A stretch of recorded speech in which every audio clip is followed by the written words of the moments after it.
This is Lily Rose, and I'm here to do your reading. If it doesn't resonate, check out your sun, moon, rising. Also, this is for Pisces, sun, moon, rising, and Venus as well. Do like, share, and subscribe because I will be picking people to do free readings for. Also, I'm going to do a free bonus reading for anyone that has the most likes on their video. So, Pisces, how can I help them? How can I guide them for the God? What do they need to know? Pisces. So you got butterfly, evolving, growth, next phase, healing inner child. Some of you might be healing your inner child, working on yourself, rising from the ashes, loving yourself, right? Because when you love yourself, you attract more abundance. You attract what you deserve, right? This is about releasing the past. So letting the past go, releasing toxic connections. Don't go back to toxic connections. I do not pull on toxic connections, especially in the general, as we get the snake card and the charm card. Okay. Self-worth, value, time to heal, shadow work, self-appreciation. This is about maybe being a people pleaser or, having codependency issues or childhood wounds that we need to heal. Okay, Pisces. And it's got new phase, rekindle, renew, regrowth. That's too many. Actually, I'm going to take the rising from the ashes. So there could be some starting over again, changing who you are. You got charmed, used, and boundaries. It's very important for you to put up your boundaries, Pisces, and maybe that's something that you've needed to learn, especially if we have a people pleaser wound. Boundaries are a necessity, right? Because if you don't have boundaries and you don't tell people, or if you don't make people treat you the way that you want to be treated, they'll treat you the way that they want to. You have to show people how you want to be treated, right? You're coming in with the Four of Swords. This is all about resting. It could be you could be like meditating, learning things through meditation, or while you're sleeping, something you could be doing with your dreams. You got the Seven of Wands, protecting yourself, standing up for yourself. You may have to battle and push people that are negative away and get rid of negative people, right? This is a new deck, so you have to bear with me. I'm trying to connect with it. And sometimes when it's a new deck, I don't really do it on my general shorts. I can do it on my general long, but I already picked it, so we're going to go with it. Okay, but this is about, you may have to just stand up for yourself, right? Whether that be at work, whether that be at friendships, if friends aren't treating you right, speak up, right? I have a friend, Pisces, and they're like, oh, I'd rather just, let people tell me what they want, and then I just do it. And I'm like, what? No, because they don't like conflict. No. Then we live our life not as our authentic true self, So it is important to maybe take this break. Maybe you're taking a break from people. Okay. You got the Four of Cups. You might be a little bored. Okay. You also have the Seven of Cups. You might have a lot of options. People may be coming in and offering you something, but it's not what you want. And you're like, no. And then you've got the Seven of Cups. You could be fantasizing, daydreaming, manifesting, really working on your self-abundance. You've got the Fool. Yeah, wanting to take a leap of faith. Maybe you're going on a new journey here. And maybe this is a journey with self-love, right? And realizing like what you want. And you're protecting yourself. You could... No, you're not coming up here. Don't even try.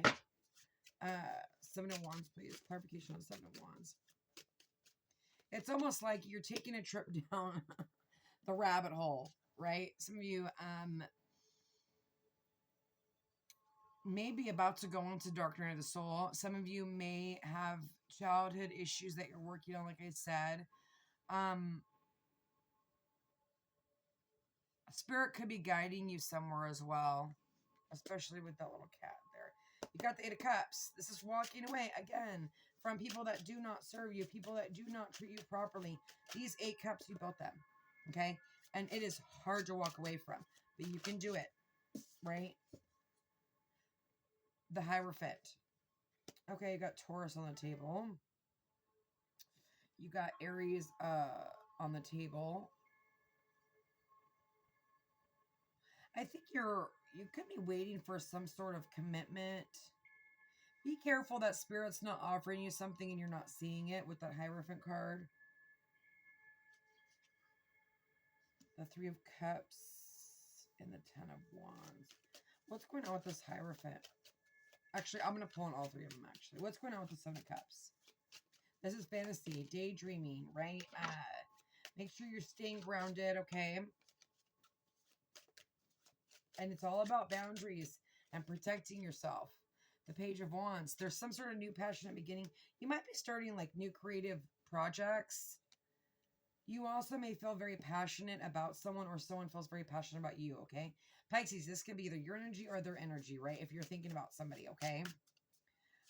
There could have been some sort of separation, some sort of break. What's going on with the Fool and the Four of Swords for Pisces? Death, transformation. The King of Cups at the bottom of the deck. So you could be dealing with this Pisces, Scorpio, Cancer. Doesn't have to be, right? Hold on, I'm going to pick these other cards. Where are they? Boom, boom, boom. Where are they? There they are. I want to use these as clarifications. Okay, what is going on with the Fool and the Four of Swords? Yeah, you're coming out of stagnation. And yeah, again, some of you may be either going into dark night of the soul or coming out of it. Everyone's going to be on a different timeline, Pisces, okay? But there's healing that needs to be done or that is being done, right? What's going on with the Seven of Wands again? Defending yourself, protecting yourself, standing up for yourself. One more. Queen of Cups. And then you've got the Queen of Cups and the King of Cups, which is a divine connection. What was underneath that? The Ace of Swords, communication, truth. Oh, okay. So someone may be coming in to communicate with you, and you may have to keep your boundaries up. Ten of Cups, commitment. Eight of Swords, having anxiety. Oh, someone may have turned away your cup, and they're coming back, but they're having anxiety. There is some sort of commitment here with this person. A spiritual connection with the Hierophant. What's going on with the Page of Wands and the Seven of Cups? Page of Wands, Seven of Cups. Page of Wands, Seven of Cups. And it's not just Taurus, right? There's tons of energies, right? You have to remember, don't get fixated on signs. We're all dealing with different people, okay? But there is something that you had to walk away with, and this is to love yourself. You know, you had to protect yourself, to love yourself so that someone can appreciate you for who you are, right? You've also got Virgo right there. But like I said, this could be in their chart. Nine of Pentacles. Single, bored, kind of, you do have a lot of options here. And then you got the Queen of Pentacles. Give me one more clarification for this Page of Wands. You just might have a lot of people coming in and like wanting to, like, this sounds bad, but like sleep with you. So be very careful on who you let in. Make sure people show you who they are before you fall for love bombing or something like that. Nine of Cups. Wish fulfillment here. Okay. 2 nines, double nines, and then the Nine of Wands. So that could be the wounded warrior, but that's also, you know, standing up for oneself. Keep going, keep fighting. You're not done yet. You're almost there. I'd like some clarification on this Hermit and the Fool card. Someone could be taking a leap of faith to you where you've had a separation here, right? And they've self-reflected, okay? And they're going to come fight for the connection. They're going to come fight for their King of Cups. They have emotional feelings for you, and they are very romantic feelings. They could be super flirty with that Nine of Wands. They could be younger than you. One clarification, please, for the Fool. Thank you. Divine Feminine. So I feel like this is you. You may be taking a leap of faith with this person after coming out of solitude, okay? Or this is them wanting to come get their Divine Feminine. Yeah, there was some sort of lies. They were keeping secrets from you. This could be anything, though. What's going on with the Ten of Cups and the Ten of Swords? I mean, the Eight of Swords. Yeah, they're planning. But they're scared. They want to offer you some sort of commitment here. They may have missed the cup. And that's why they're having anxiety about it. Nine of Swords. Or you missed the cup, right? Basically, this is a gift from the gods, right? And it is a stable gift. It is a spiritual gift. So make sure you don't miss that gift, okay? It's somebody that's rising from the ashes. They were wearing a mask. They may not have told you their true self. They have regret. Give me, let's see. I don't think I have enough time. That's it, Pisces. I hate these 10-minute readings. God bless. I will see you next time.